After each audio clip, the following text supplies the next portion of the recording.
el gusto, Andrés. Gracias a ustedes por la invitación. Entonces, ¿puedo iniciar de una vez? Sí, por favor, doctora. Bueno. Muy buenos días a todos. Espero que se encuentren bien. Gracias por la invitación, reitero nuevamente. Gracias, Andrés, y a la Fundación. Gracias por poder aportar un poquito con respecto a esta patología. Y hoy me corresponde hablarles del enfoque integral de la patología benigna en mama. Más adelante vamos a resolver todas estas preguntas que les habíamos dejado en el cuestionario y voy a empezar con esta imagen hablando de la anatomía funcional de a dónde se derivan todas las enfermedades mamarias. Entonces tenemos la glándula mamaria, tenemos que esta se compone por ductos y lóbulos. La unidad funcional de la glándula mamaria se llama la unidad ducto-lobulillar terminal. De allí se derivan la mayoría de patologías, tanto benignas como malignas, aparte también del estroma, ¿ya? También se derivan otras enfermedades, la parte del pezón y la parte de toda el músculo de la glándula.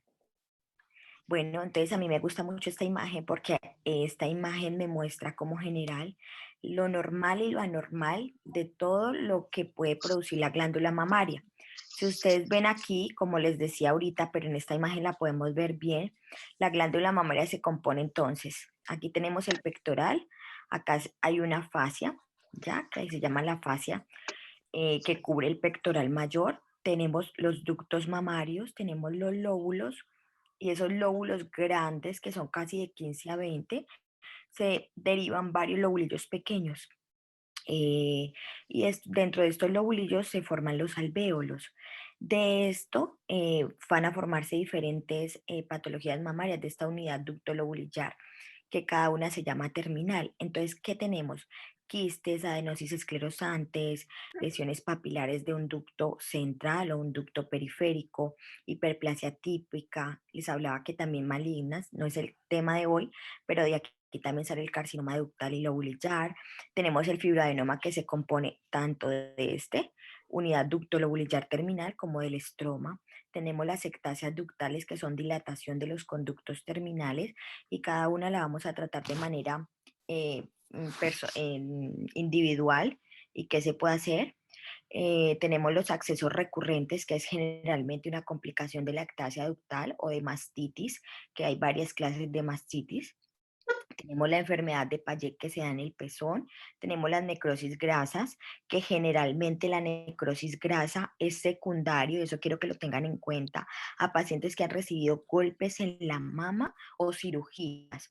No puede haber un diagnóstico de necrosis grasa en una paciente que no tenga estos antecedentes porque puede ser otra cosa y las necrosis grasas se ven muy feas por imágenes. Tenemos lipomas, tenemos tumores fibrosis, fibromatosis y sarcomas, que generalmente es del tejido estromal o mesenquimal. Tenemos también pues el músculo y derivadas patologías que no vienen ya de la glándula, sino de la parte de este músculo. Bueno, hay una clasificación muy importante, creo que esta es una de las más patognomónicas para nosotros como enfermedad benigna de la mama, que es la clasificación que hizo la ANDI. Esto generalmente fue desde 1987 que se aceptó y ellos lo que hablaban era que habían unos desarrollos de aberración e involución de la glándula mamaria benigna y que con esto se podía dar unas enfermedades, pues unas alteraciones. Entonces, esta generalmente pues es como el resumen de esta aberración del desarrollo normal y la involución y se produce depende de la edad reproductiva en que esté la mujer.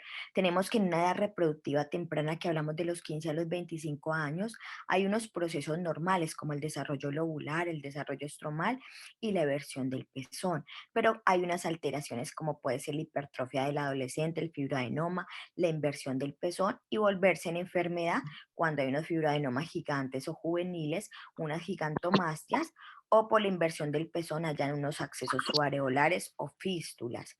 Tenemos que en la edad reproductiva de los 25 a los 40 hay cambios relacionados con la menstruación y hay unas hiperplasias epiteliales también que pueden estar asociadas al embarazo.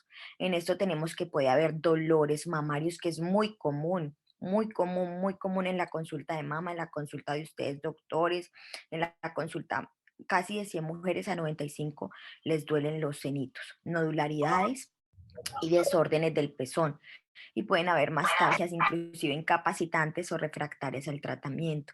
Involución, que generalmente es cuando ya la glándula mamaria empieza a disminuir por la edad, que es de los 35 a los 55 años, donde pueden haber una dilatación de los ductos, esclerosis y pueden haber aberraciones como macroquistes, lesiones esclerosantes, ectasias ductales o retracciones del pezón.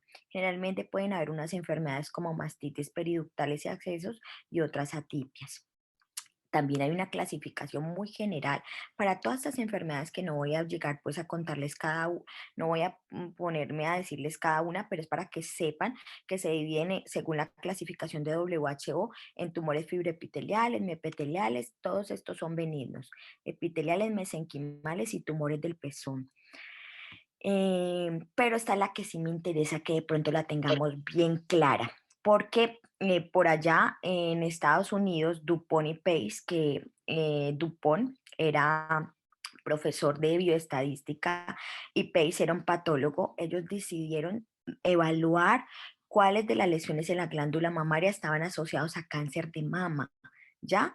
Y qué riesgo tenían para presentar cáncer de mama y entonces empezaron, ellos publicaron este artículo, este es uno de los artículos patognomónicos en la patología mamaria, por allá lo publicaron pues casi en 1982, donde empezaron pues a evaluar, esto casi salió en 1985 en el New England, donde empezaron a evaluar varias pacientes y su pregunta fue cuál era el riesgo de presentar cáncer de mama en una paciente con reporte de biopsia de mama que mostrara patología benigna.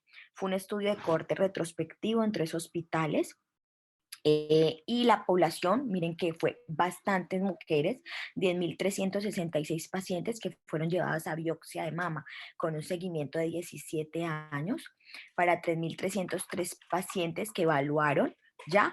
Y de estas, 1.925 tenían enfermedad proliferativa de la mama, que es lo que yo les voy a contar cuáles son las enfermedades y qué riesgo tienen de producir cáncer de mama.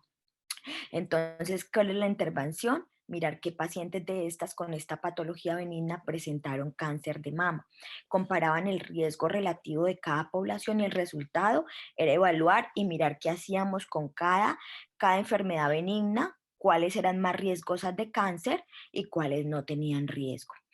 Con respecto a eso, pues ellos generalmente encontraron que 50% de estas mujeres presentaban síntomas, 58.5 nodularidad y mastalgia. El rango de edad generalmente de estas enfermedades benignas era de 25 a 50 años. Estaba muy asociada con exceso de estrógenos, que eso lo tenemos endógenamente, como ustedes saben, doctores, por los ovarios, y la conversión periférica de andrógenos a estrógenos y el riesgo de cáncer de mama dependía pues del patrón histológico y el 30% de estas lesiones sospechosas de cáncer, esto es importante, terminaban con patología benigna, pero casi el 15 resultaban pues malignas. Entonces esta partecita es la que siempre quiero que tengan en cuenta y me interesa mucho porque es el riesgo que tienen las enfermedades de la glándula según la biopsia de presentar cáncer y así hagan una buena remisión a mastología. Entonces, lesiones no proliferativas no tienen riesgo de cáncer de mama. Tejido mamario normal que puede salir, eso generalmente tiene que haber tejido cuando hacemos una biopsia. Fibroadenomas aquí, pero sin quitar el fibroadenoma complejo, porque yo más adelante les voy a hablar de fibroadenoma complejo que sí tiene riesgo de cáncer de mama. Pero estos son los fibroadenomas generalmente que salgan lesión bifásica tipo fibroadenoma, no tiene riesgo de cáncer, ni se va a convertir en cáncer más adelante. Quistes, ectasia ductal, metaplasia pocrina e hiperplasia leve.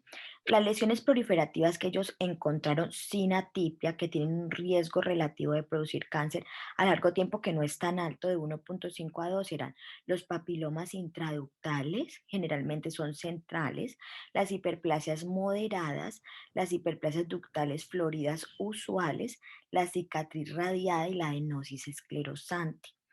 Y hay unas lesiones proliferativas con atipia que ustedes miren el riesgo relativo de producir cáncer de mama casi es 4,5 a 5, como las hiperplasias ductales atípicas y lobulares atípicas. Entonces, pues este es un cuadrito súper importante como para uno tener y saber cómo manejar cada uno de estos resultados en las pacientes. Adicionalmente, pues hemos encontrado que también reportan otros desórdenes de la mama, ¿ya? Como por ejemplo esos que no están allí, generalmente pues cambios que hablaban antes fibroquísticos, que este término se cambió, amartomas, lipomas, tumores filoides, que les voy a hablar un poquito de eso, infecciones, granulomas y mastitis. Y también hay una mastopatía diabética que generalmente presenta en pacientes diabéticos muy descompensados, que generalmente también da una mastitis y unos cambios en la mama. Aquí hablan de las otras pues que se han dado y pues quiero decirles que hay una tríada fundamental pues para el diagnóstico que son las imágenes, la clínica y el resultado patológico. Vamos a empezar con las lesiones no proliferativas y cómo las tratamos cada uno. Ya sabemos pues que son estas, fibroadenomas. Entonces, es el principal tumor, para que les quede así grande, de las mujeres jóvenes. Ocurre en mujeres en edad reproductiva, en especial menores de 30 a 35 años. Suelen ser nódulos solitarios, menores de 3 centímetros, pero hay unos juveniles que crecen mucho, móviles y bien definidos. Como les dije, no aumentan el riesgo de cáncer. Generalmente se ven así, son lesiones lobuladas, ¿ya? Por imagen se ven así. Cuando estuvimos hablando de la otra sección, les decía que se ven bien definidas, circunscritas, algunos pobladas se calcifican. En ecografía se ve como una lesión bien definidita, hipoecoica. ¿Y cuál es el manejo? ¿Ya? Hay algo importante. Los fibroadenomas y al igual que los quistes mamarios, 72 al 76% desaparecen solos cuando son pequeños, ¿ya? No existe hasta ahora, según la luz de la evidencia, algo que los pueda quitar. Si están grandes, hay que operarlos, hay que sacarlos, ¿ya? Porque pueden deformar la glándula mamaria de la paciente. Y hay otras indicaciones de resección, pero no existe nada para desaparecerlos, ¿ya? La resección está indicada en pacientes que de pronto tengan cancerofobia, pero esto es relativo porque tiene que ser de pronto pues una paciente que en verdad esta condición le altere su calidad de vida. Esto se evalúa generalmente muy bien. Cuando los fibroadenomas miden más de 5 centímetros, pero también depende de cada paciente. Si tenemos una paciente que no tiene casi glándula mamaria y tenemos un fibroadenoma de 3 centímetros, pues tiene toda la indicación de hacer resección, que crezcan de un control a otro y más en pacientes posmenopáusicas, porque les había dicho que ese es el principal tumor, pero de mujer en edad fértil. Un crecimiento rápido, unas calcificaciones sospechosas, que haya dolor, esto es relativo porque generalmente la glándula mamaria duele bastante, mayor de 40 años. Esto, ¿por qué aquí tenemos que abrir un poquito el ojo? Pueden ser que las pacientes tengan fibroadenomas antes de los 40 y llegan a los 40 con sus fibroadenomas y no hay nada porque han estado estables. Pero si, por ejemplo, una paciente no tenía una masa y después de sus 40 años le aparece una masa que crece con un diagnóstico de un fibroadenoma, hay que abrir el ojito porque este es un diagnóstico diferencial también del tumor filodes y en la biopsia es muy difícil de diferenciarlos. Y fibroadenomas complicados o complejos o con atipias. Este sí tiene riesgo de cáncer de mama. Y ya les voy a decir las características de este fibroadenoma complicado en la biopsia para que lo puedan diferenciar y saber que se tiene que hacer resección. ¿Cuáles son estos? Ocurren del 16 al 23% estos fibroadenomas complejos y miren el riesgo de cáncer es 3,1 veces más que la población general. ¿Y de qué se componen? De unos microquistes mayor de 3 milímetros que se puede ver por imágenes, calcificaciones epiteliales en la biopsia y unos cambios papilares apocrinos que el patólogo reporta, aunque él da siempre el título de fibroadenoma complejo y adenosis esclerosante asociada. Ya sabemos pues cuáles son los hallazgos imaginológicos, de hecho les había hablado, pero pues este fibroadenoma complejo se ve un poquito más irregular, más angular, tiene sus quistes internos, bueno, y lo demás. ¿Qué son los quistes? Acuérdense que tampoco producen cáncer porque está dentro de la clasificación de lesiones no proliferativas. Se generan en la unidad ducto lobulillar terminal y es presencia de líquido en una obstrucción de un ducto. ¿Qué es lo que pasa? En la glándula mamaria se encuentran los ductos y los lobulillos. Hay unas células que están allí que se llaman las células epiteliales. Cuando esta se obstruye y como hay influencia de hormonas, esto se llena de líquido, ¿ya? Generalmente puede ocurrir en premenopáusicas y perimenopáusicas. Casi la incidencia es de 37,6, en premenopáusicas casi un 65. Estamos en toda nuestra edad de la etapa hormonal y posmenopáusicas un 39%. Y pacientes con terapia de reemplazo hormonal 66%. Su pico de incidencia de 35 a 50 años. Generalmente son asintomáticas. ¿Cuándo producen síntomas? Cuando son grandes, cuando crecen rápidamente, ya causan dolores severos. Cuando, por ejemplo, antes del inicio del ciclo menstrual producen más dolor y sensibilidad. Pero, bueno, y acá hay una clasificación importante porque yo estoy hablando desde los quistes simples, ¿no? Las bolsitas llenas de agua que están llenas pues de líquido hormonal. Pero hay quistes complicados y complejos, que son diferentes patologías. El complicado es la bolsita llena de agua también, pero tiene detritos en su interior, que esto puede ser estar en relación, aunque también esto puede ser muchas hormonas o que sea una hemorragia o un acceso, ¿ya? Y este quiste complicado es un BIRAS 3 y hay que hacer seguimiento. En los seguimientos, si llega a crecer o bueno, si tenemos un acceso, pues hay que drenarlo. Pero digamos que es un quiste complicado hormonal. Hay que hacerle seguimiento cada 6 meses y si llega a crecer o si los sectos se ponen gruesos cuando hay sectos finos en su interior, pues hay que hacer una biopsia de estos sectos finos. Y el complejo, que es un tipo de quiste que se manifiesta, o sea, que es patognomónico de las lesiones papilares de algunos cánceres, ¿ya?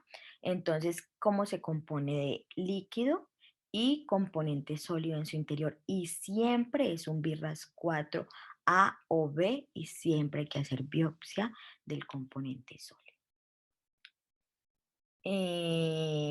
Bueno, entonces, ¿cuál es el manejo de los quistes? No requiere intervenciones, pero se drenan cuando son macroquistes, ¿ya? Se drenan ya sea por mastología a mano alzada si son muy grandes o se drenan guiado por ecografía. Cuando son complicados, lo que les decía, seguimiento a menos que crezca y se tenga que biopsiar y si es un complejo, les hablaba de biopsia. ¿Qué es la ectasia ductal? Que tampoco produce cáncer, pero ¿qué es? Y la reportan mucho por imágenes. Es la dilatación de los conductos terminales. Y en la literatura hablan que esta dilatación para hacer ectasia ductal tiene que medir mayor de 5 milímetros, que se produce por varias cosas, pero que también da unas complicaciones. Al haber ectasia ductal de los conductos puede ser asintomática, es decir, que solo tenga la ectasia y no haya nada más, o que la lactancia ductal sea sintomática, que es donde hay secreciones patológicas por el peso. Es más frecuente en mujeres mayores de 60 años y está asociado a varias etiologías, autoinmune, hormonal, inclusive inflamatorio, bloqueo linfático y tabaquismo. Es muy común a veces encontrar pacientes que tienen un tabaquismo pesado que hagan ectasia ductal sintomática. Y hay también un factor de riesgo que es cuando las pacientes han tenido siempre los pezones invertidos. ¿Cuál es el signo más común? Entonces, una telorrea espontánea patológica, secreción amarilla, verdosa, ¿ya? Esto normalmente lo produce cuando hay secreción, la primera causa es ectasia y la segunda hay que descartar una lesión papilar central. Bueno, Entonces, ¿cuáles son las complicaciones pues, que puede producir el cigarrillo? Pues se ha asociado pues, con daño en la microvasculatura, que dilate pues, estos conductos terminales, que inmediatamente se llene de bacterias. Pero, ¿qué es lo que me interesa aquí? ¿Cuál es la complicación que puede tener esta ectasia ductal y qué vamos a hacer con ella? ¿Ya? Entonces, la ectasia ductal, si es asintomática, no se hace nada. Si la paciente tiene secreción verde, amarilla, café oscura, que no sea sospechosa, y esto le incomoda mucho, uno puede hacer resección de conductos terminales, ya para quitar esta sintomatología. Pero la ectasia ductal hace unas complicaciones, como cuáles: mastitis periductales, sí, inflama el seno porque se entran bacterias por estos conductos, hace accesos subareolares y hace fístulas. Entonces, cuando la paciente me presenta esto, que esto inclusive se ve feo, uno a veces tiene que hacer una biopsia para descartar que no vaya a haber otra condición asociada. Cuando la paciente me presenta estas tres condiciones, uno trata el problema de raíz, que es la ectasia. Entonces uno hace resección de los conductos terminales para evitar estas complicaciones o para que mejoren estas complicaciones cuando ya están.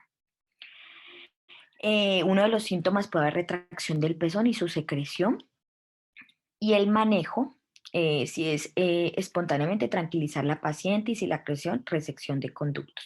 Aquí quiero acordarles de algo que a mí me parece importante. Recuerden que la secreción hialina como agua y sanguinolenta, así la mamografía y la ecografía esté normal, hay que descartar un carcinoma ductal insinuado y siempre se tiene que hacer resección de conductos. Si usted comprueba que la paciente tiene secreción hialina como en agua clara o sanguinolenta que usted le vea por el pezón, eso así tenga mamografía, ecografía, remítale a un mastólogo porque hay que hacer resección de conductos terminales, porque hay que descartar bien sea o una lesión papilar central o un carcinoma ductal in situ asociado. Bueno, sigamos entonces con nuestras lesiones no proliferativas. Tenemos la hiperplasia ductal leve, que solamente es que proliferen las células epiteliales en un ducto sin mayor peligro ni nada, que es la metaplasia apocrina, proliferación de células ductales apocrinas. Estos son hallazgos generalmente patológicos y no tienen pues ningún riesgo. Pero dentro de esto quiero hablarles un poquito, no dentro de estas lesiones porque terminamos ya las no proliferativas, sino hablar del tumor filodes. El tumor filodes puede ser, es un tumor que tiene componente fibroepitelial y estromal. Es como el primo hermano del fibroadenoma, pero sus características son un poco más diferentes. Cuando es benigno, se parece mucho al fibroadenoma, pero cuando es borderline o maligno, hay un crecimiento del estroma o del mesénquima, que se le llama, y esto se empieza a comportar con otras características, crecimiento rápido, pueden inclusive hacer compromiso metastásico hematógeno a tórax y a pulmón, perdón, y a hígado, y hay un factor de riesgo asociado que es un síndrome de Li-Fraumeni. Esta es la incidencia, generalmente el pico de incidencia es de los 42 a los 45 años, y esta es una clasificación patológica para poderlo dividir en cuando es benigno, borderline o maligno. Y fíjense en ustedes que lo que les decía, para uno hablar de un borderline o maligno tiene que haber una expansión del sobrecrecimiento estromal, que haya mitosis, ¿ya? Que es decir, que haya un crecimiento alterado de las células para poder hacer esta clasificación y asimismo tratarlos. Esta es una paciente con un tumor filodes maligno con su presentación compromiso de todo el seno, pero estos tumores no hacen compromiso ganglionar, ¿ya? Esas son las características imagenológicas. Miren que ustedes que se ve como una lesión hipoecoica, pero tiene como en hoja de que hablan como filo, imagenológicamente. Y el manejo, ¿cuál es? ¿Ya? Cuando es maligno, usted tiene que asegurar márgenes mayor de 1 centímetro, cuando es maligno. pero cuando es benigno borderline no se exige porque se supone que el riesgo de recaída sí puede haber, pero no hay compromiso, pues no hay peligro de que tenga, porque a veces los benignos son muy grandes y uno por un tumor filodes benigno no puede quitar el seno a un paciente. Entonces, por eso tampoco, no exige patognomónicamente que tiene que dejar márgenes mayor de 1 centímetro, ¿ya? Pero en los borderline tampoco lo exige, pero en los Hey, malignos sí, por el riesgo de recaída, ¿ya? Y por el riesgo de compromiso hematógeno. No se tiene que hacer vaciamiento axilar, radioterapia adyuvante sí se exige para los malignos y los borderline, porque me disminuye el riesgo de recaída local, ¿ya? Quimioterapia nunca se da y hormonoterapia tampoco hasta la fecha está indicada. El pronóstico, la mayoría se curan con cirugía. El maligno puede estar súper bien, casi el 80-90% a sus 5 años sin metástasis, pero puede haber también metástasis a los 30 meses y más que todo a pulmón. Bueno, ¿qué son los amartomas? Hagan de cuenta, los amartomas son lesiones benignas, pero es como si fuera un tejido mamario pequeñito dentro de la glándula mamaria. Es un tumor benigno, ¿ya? También le llaman fibroadenolipoma o adenolipoma. La prevalencia más bien es baja, 0,16, y generalmente el diagnóstico es incidental porque no presenta ningún síntoma. Se recomienda hacer resección de la lesión, a veces crece, no tiende a recaer y se asocia con un síndrome de Cauter. No aumenta el riesgo de cáncer. ¿Qué es la mastitis granulomatosa? Hay 3 clases de mastitis o más, pero pues generalmente las más comunes. La mastitis puerperal, que eso es otro escenario, que es la mastitis que me llega cuando la paciente está lactando, se le infecta su ducto, bueno. Tenemos las mastitis periductales, que ya les hablé de ellas, que es generalmente una complicación la mayoría de las veces de lactancia ductal, y la mastitis granulomatosa es para nosotros una de las condiciones más difíciles de manejar, porque es una entidad benigna, pero clínicamente se ve horriblemente. Tiene que a veces hacer diagnóstico diferencial, descartar que eso no sea un carcinoma inflamatorio, y eso generalmente no responde porque es una mastitis idiopática. La causa de ella todavía no es clara. Generalmente presentan masa de mama inflamatoria periférica. Miren ustedes esas imágenes. Las pacientes presentan múltiples fístulas, accesos, retracciones de la piel, inclusive piel de naranja. Los ganglios se le inflaman pues por la inflamación. Perdón, bueno, por la inflamación que tiene la glándula mamaria, y desarrollan accesos a repetición. ¿Qué es lo que pasa con estas mastitis? Que uno, si la paciente no responde, uno tiene siempre que hacer una biopsia. Este diagnóstico es patológico. A mí me hablan de una mastitis granulomatosa porque se ven granulomas en la patología. ¿Ya? Se ven histiocitos, se ven células plasmáticas, se ven células gigantes multinucleadas. Esto es de diagnóstico patológico, porque siempre hay que descartar que esto no vaya a ser un carcinoma mamario, ¿ya?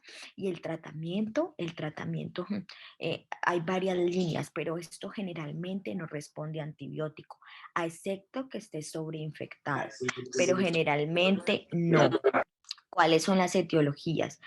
Múltiples, desde infecciosas, y está asociado más que todo a la Mycobacterium en tuberculosis. Cuando las pacientes uno les hace diagnóstico de mastitis granulomatosa, tiene que indagar por la parte epidemiológica si hay algún contacto de TBC, procesos autoinmunes, granulomatosis de Wegener, arteritis, reacción, bueno, múltiples, pero todavía no sabemos bien la causa.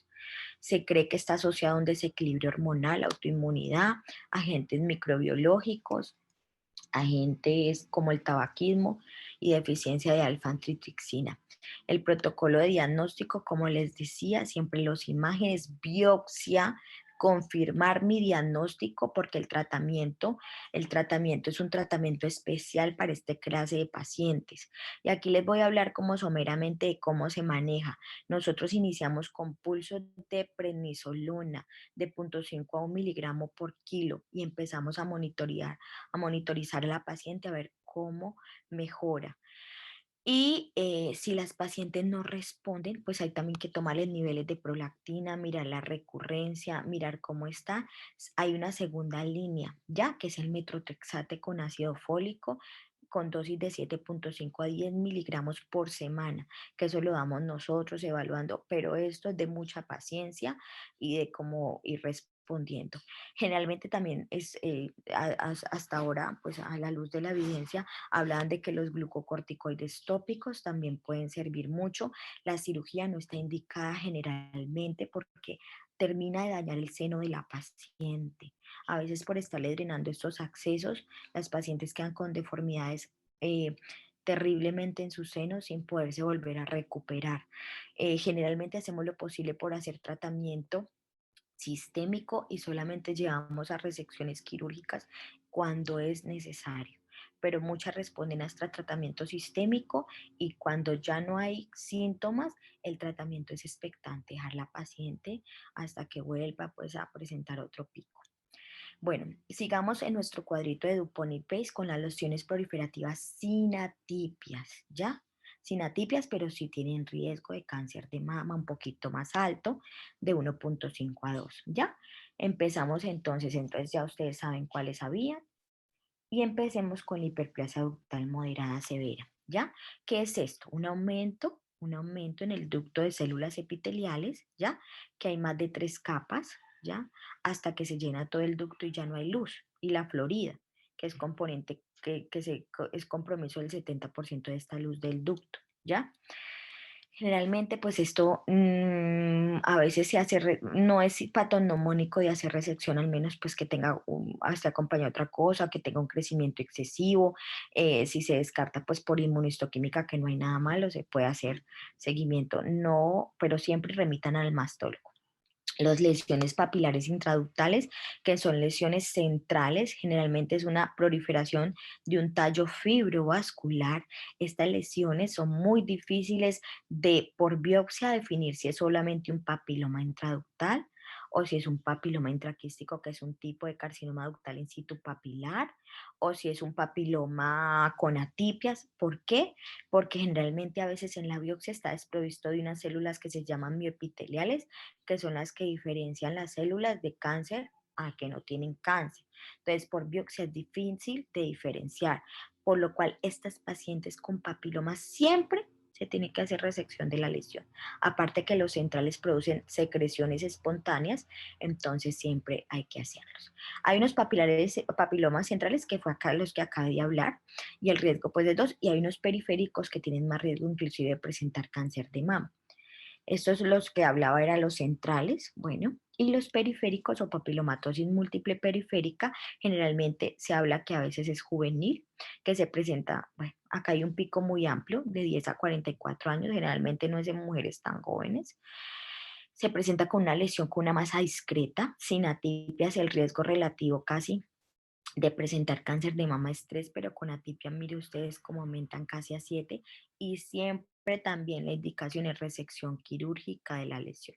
Siempre resección quirúrgica de la lesión. Aquí vemos por imágenes cómo se ve un papiloma central y por ecografía el quiste complejo que les he hablado. Bueno, muy bien. Las adenosis esclerosantes, que entra de las lesiones proliferativas, es una proliferación estromal y glandular y el tratamiento siempre es también resección de la lesión, ¿ya?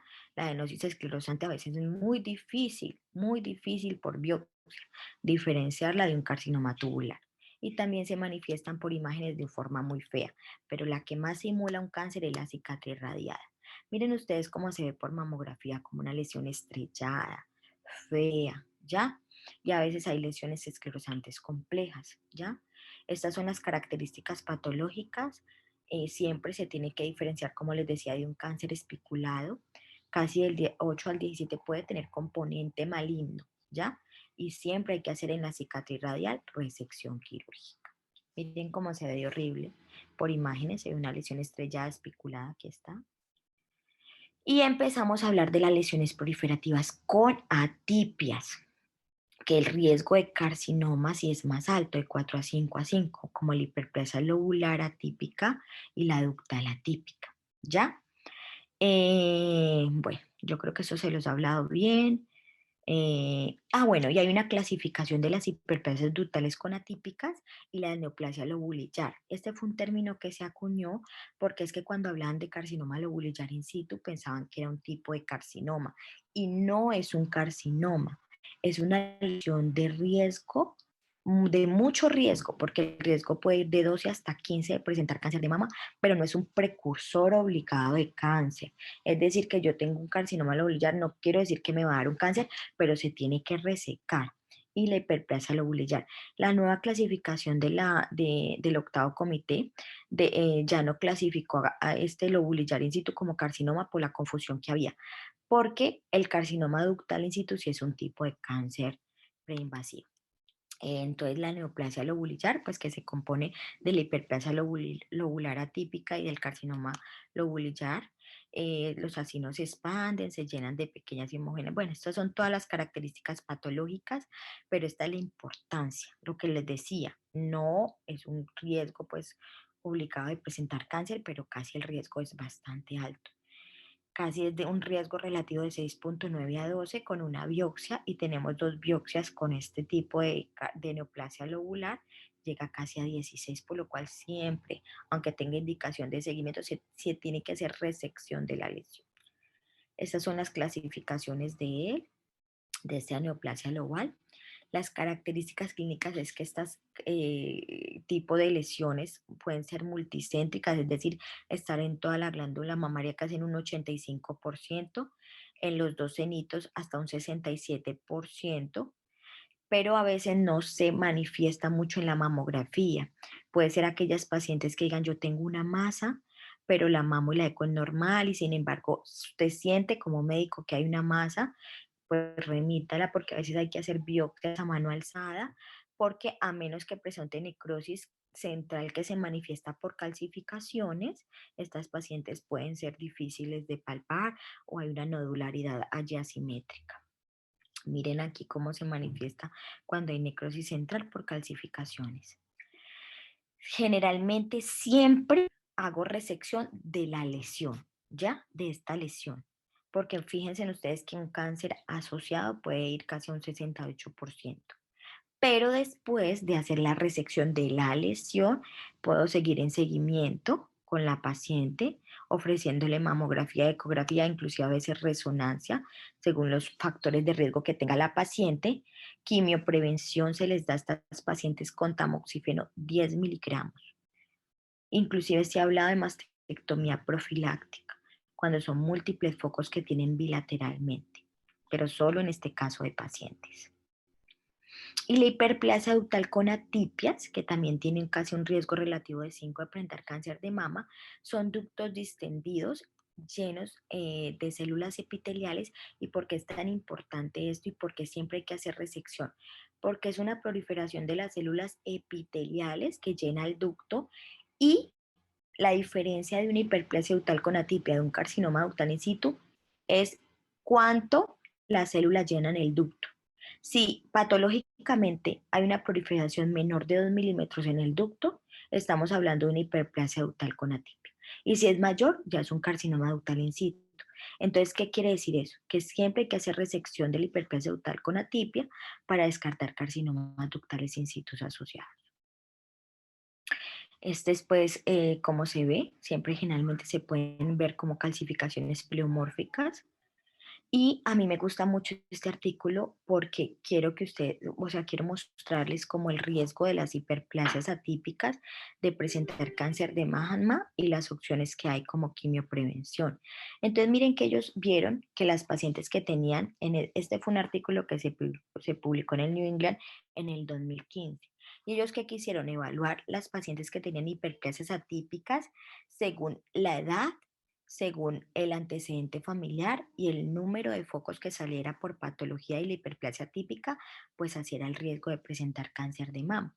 Entonces miren ustedes cómo todas las hiperplasias atípicas por el riesgo relativo era de 4,3, pero mire que este riesgo se aumentaba, por ejemplo, si la paciente era menos de 45 años. Eso tiene lógica, porque pues va a tener más tiempo, entonces, de poder desarrollar esto. Entre más joven, pues más riesgo a través del tiempo de desarrollarlo. Casi entre más joven se encuentra el hiperplasia total atípico, pues más riesgo de presentar un cáncer de mama a lo largo. Y miren ustedes cómo la historia familiar fuerte también, pues es súper importante.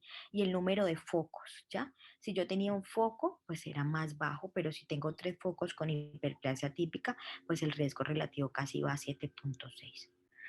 Y miren ustedes cómo ellos empezaron también a evaluar, porque esto no fue, este seguimiento de estas pacientes con hiperplasia típica no fue, fue bastante, y eso es algo bueno que le da como fuerza a este estudio. Casi un seguimiento de 25 años. Y ellos empezaron a ver que miren la incidencia como llega a ser de cáncer de mama según el número de focos y según el tiempo. Miren que casi a los 25 años una paciente podía presentar cáncer de mama casi en un 30%, cuando tenía hiperplasia típica, pues ductal atípica que se sacó. Entonces, por eso hay que estar evaluando y mirando a la paciente. Y miren que según el número de focos, pues también así aumentaban la incidencia acumulativa de cáncer de mama. Miren ustedes que a mayor focos, casi a los 25 años, las pacientes que tenían 3 focos, casi el riesgo de cáncer o la incidencia fue de 46,6%, aunque tampoco es baja que tengan un foco, casi 23, pero miren ustedes, como mira a los 15 años, 34%. Entonces, si son pacientes jóvenes, pues hay que mirar. Este estudio, ¿por qué se hizo? Porque a las pacientes con hiperplasia total atípica se recomienda, según el número de focos, el antecedente familiar, después de hacerle resección, darles quimioprevención, ¿ya? Es por eso. Y también hacerle seguimiento, inclusive con mamografía, a veces resonancia, o mirar la posibilidad de mastectomía. Bueno, esto sí es muy interrogado, porque eso todavía no está indicado y la verdad el beneficio no es mayor que el riesgo. En algunas pacientes hay que mirar qué pacientes sí tienen un riesgo muy alto. Y entonces miren ustedes como las pacientes con quimioprevención, darles 10 miligramos, el riesgo se les reducía muchísimo, casi un 75%, porque se impacta. Entonces, ya sea la quimioprevención con tamoxifeno o anastrozol, este tipo de pacientes que tengan tantos focos, se impacta para disminuir el riesgo tanto de cáncer invasivo como carcinoma ductal in situ. Y cuando concluimos pues todo este tema de la patología mamaria, hay varias cosas. Las lesiones benignas de la mama se pueden clasificar, como yo les decía, en 3 categorías para uno poder así darle manejo. No proliferativa, la proliferativa sin atipia, las hiperplasias atípicas. Las lesiones proliferativas no están asociadas con un mayor riesgo de cáncer de mama.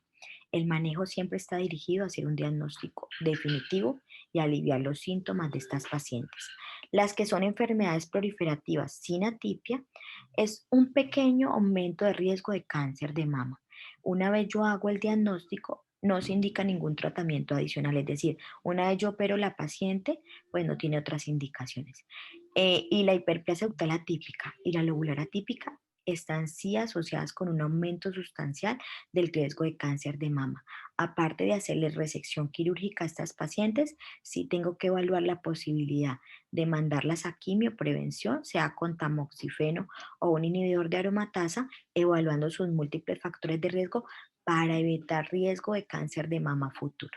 Muchas gracias. A usted, doctora Vivian, muchísimas gracias por su conferencia tan explícita como siempre nos ha brindado estas sesiones. Si hay alguna persona dentro de el auditorio que tenga alguna pregunta o comentario para hacer a la doctora, bien pudiese ser el momento. Si no, doctora, le propongo que hagamos la sesión de preguntas, digamos, Perfecto, Andrés. de las cuestionarios que usted ha creado para esta sesión. Claro que sí. Andrés, hay una pregunta. ¿Cómo el público la responde o les doy la respuesta para que ellos evalúen No, individualmente? usted pudiera irlas dando, doctora, y ya. Perfecto, Andrés. Muchas gracias. Bueno, bueno, con todo gusto. Entonces, bueno, una de las primeras preguntas dentro de los tumores bifásicos, que quiere decir que tienen componente epitelial estromal, en patología mamaria tenemos. Entonces, aquí la respuesta, pues lo que les decía, los bifásicos como el fibroadenoma, es también el tumor filo de la respuesta sería la 3, porque son tumores bifásicos. En esta, con respecto a las lesiones papilares, todo es cierto, menos lo siguiente. Son lesiones, sí, que se clasifican dentro de los tumores epiteliales y se originan en la unidad ducto-lobulillar terminal. Por lo general, su localización es central, pero también hay una periférica y a veces se acompaña de carcinomas ductales in situ, también es cierto. Los papilomas intraductales son proliferaciones epiteliales soportadas, esto también es cierto, y los periféricos también tienen más riesgo de carcinoma in situ invasivo. Aquí la falsa es esta. Los papilomas atípicos se les realiza cuadrantectomía seguida de radioterapia, nunca se les da radioterapia y se les puede dar si tiene atipia, quimioprevención, pero la dosis no es tamoxifeno 20, sino a 10. Esta que me interesa mucho, paciente 55, quien consulta por secreción hialina unilateral, o sea, patológica, le realiza mamografía, ecografía, está normal. La conducta de esta paciente más apropiada, esta galactografía, esto no se utiliza, ni citología, ¿ya? Cuadrantectomía diagnóstica tampoco, porque ahí es que hacer una resección de los conductos terminales. La diferencia con cuadrantectomía y resección es que cuadrantectomía es en la glándula mamaria, mientras que si nos vamos a sacar los conductos terminales están detrás del pezón, que son los conductos, como dice su nombre, terminales, para descartar un carcinoma. O ecografía nunca se pueden seguir porque hay estas secreciones muy sospechosas. Con respecto al tumor filo de lo siguiente, ¿es cierto? Exacto. Es cierto que es un tumor bifásico que representa este porcentaje del 0.3 al 1. Es cierto que el sobrecrecimiento estromal es un importante componente en su clasificación. Es cierto que el maligno hace compromiso metastásico a pulmón, a pleura en un 60%. Es cierto que los tumores malignos y con recurrencias tienen indicación de radioterapia, pero lo que no es cierto es que a los benignos hayan que dejarles tanto margen, porque lo que les decía, a veces son benignos y no podemos dejar a la paciente, incluso porque a veces crecen mucho así sean benignos, no podemos dejar a la paciente con una deformidad muy grande o sin cenito, o sea, no tiene los tumores. Lo que quiero decir con esto, para que lo tengan en cuenta, es que los tumores filos benignos no tienen indicación de mastectomía. Entonces uno no puede decir, voy a dejarles un margen de 1 centímetro, porque estos son benignos, para no dañar o quitarle de pronto la glándula mamaria a la paciente. Creo que estas eran. Muchas gracias a todos, doctores.